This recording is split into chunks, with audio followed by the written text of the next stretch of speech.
जय श्री कृष्ण बंधुत्व जननी update news channel को स्वागत करुच्ची। आज जहाँ लाटेस्ट अपडेट अच्छी बंगोपसागर में सृष्टि होश जहाँकि आमर 23 तारिख लघुचापर रूप नेब बोली आम कहते किंतु एबे सूचना मिली जो आईएमडी तरफ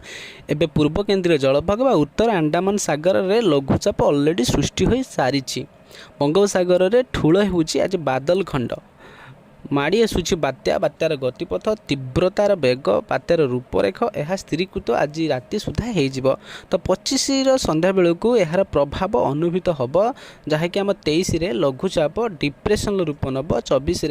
तामर अवपातर रूप नब जोटा कि आम 24-25 तारिख बेलू ताकि सामुद्रिक झड़े परिणत हम 26 तारिख सकाଳେ जो आम पश्चिमबंग बांग्लादेशर मध्यवर्ती अंचल अर्थात सुंदरबन एरिया रे यह हूँ लैंडफॉल करिवो। एही समय केतेक अंचल प्रबल अति प्रबल वर्षा हम और ताहार प्रभाव में उपकूलवर्ती अंचल मानकर केमिति वर्षा हम पवन बेग किपर क्यों 11 जिला को येलो वार्निंग सतर्कता सूचना मिली ताहाक नहीं जानापी ये भिडियो शेष पर्यटन देखूँ। ये भिडियो भल लगुले गोटे लाइक करूँ और सब्सक्राइब करूँ और सेयार करूँ। ये लाटेस्ट अपडेट आपण पाखे सर्वप्रथमे पहुँची पार। देखा आज स्टार्ट करवा डिटेल न्यूज 24 तारिख में उपकूलवर्ती अंचल वर्षा घड़घड़ी पवन बोहिबा लगे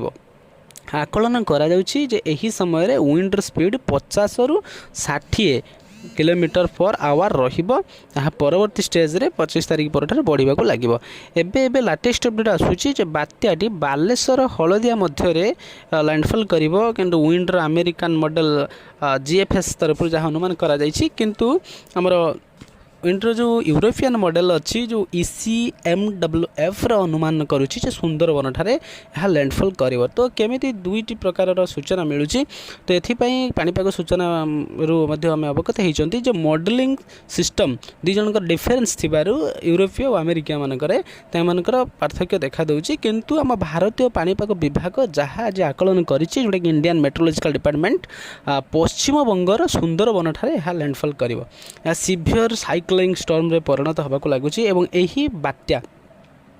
प्रभाव में आमर जो उपकूलवर्ती अंचल साधारणतः उत्तर पश्चिम जो उपकूलवर्ती अंचल रही बेसी परिमाण में प्रभावित हम जपरिक भद्रक बालेश्वर मयूरभंज खोर्धा गंजाम ढेंकानाल कटक केन्द्रापड़ा जाजपुर केउझर यही 11टी जिला मानक प्रबल अति प्रबल वर्षा होगा लगे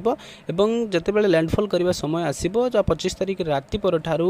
आमर 50 रु 70 किलोमीटर स्पीड रे विंड रही परवर्ती स्टेज रे पुणी वृद्धि पाइपे आकलन पाणीपाग विभाग तरफ जन दि जाए जो मैंने मत्स्यजीवी थे तो समस्त को सूचना दी जाता आज सुधा मत्स्यजीवी मैंने समस्त सुरक्षित स्थान को अलरेडी पलि आसी बर्तमान जो कृषि विभाग सूचना मिली कृषि तरफ समस्त को सूचना दि जाए समस्ते जदि शस्य क्षेत्र पाकल हो जाए ताहले ताकू काटी आणिकी रखु जोटा कि पड़िया जो मैंने रखिंट रखिंट भल सुरक्षित स्थान में रखु और जल निष्कासन सुविधा करूँ और घरे जार सुविधा अच्छी तार जो नीति आवश्यक जिनिस 3-4 दिन स्पेशली घरे आणिकी जोटा कि पनीपरिया हो जोटा कि आमर खाद्यपाई जोटा आवश्यक अच्छी सब सारंजम सुरक्षित कर रखु जहाँकि win.com तरफ पूर्व अनुमान करा जाइछि यही समय रे वर्षार जो तांडव नृत्य देखा मिल पवनर बेग 50 रु 70 रहिबो। परवर्ती स्टेज रे एटा बढ़ी जाइपारे कारण बर्तमान क्लीयर भिजुआल एबे सुधा आसी ना कारण परिवर्तन रही तार